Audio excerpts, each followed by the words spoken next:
કોઈ દી કાંઈ તકલીફ પડે ને હું અહીંયા 24 કલાક ઉભો.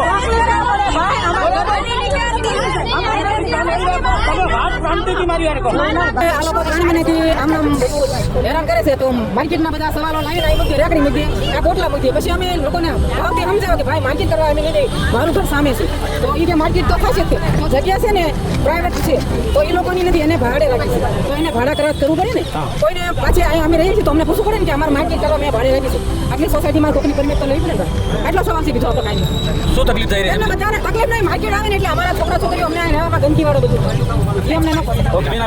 મારું નામ શેતલ લાઠિયા છે. હું અહીંયા મલિકનગરમાં રહું. પાછળ દેખાય ને મારું મકાન છે. મારા છોકરા બી નાના છે. એક્ઝામ આવે છે. આની પહેલા બી જ્યારે નવરાત્રીનો અહીંયા ક્લાસ ખોલ્યો હતો ને ત્યારે બી અમે કર્યું હતું ત્યારે બી બંધ કરાવ્યું હતું. આ લોકો 3 મહિનાથી કન્ટિન્યુ હેરાન કરે છે. બપોરે સુતા એટલી વારમાં તો અહીંયા બધું કરીને સીધી માર્કેટની લારીઓ જ આવી ગઈ. તો આ શું લીગલી છે? એનું કામ કરી એને ભાડા કરાર કર્યો છે. પણ શેઠને એને પૂછ્યું છે કે હું માર્કેટ બનાવવાનો છું એમ એટલે આ ઇનલીગલી છે. આ નહીં ચાલે. માર્કેટ નહીં થવા દે. હેરાનગતિમાં જો ગાળો બોલે તમે જોઈ લીધું અહીંયા કચરો ફેંકે છે. ડ્રિંક બી કરશે.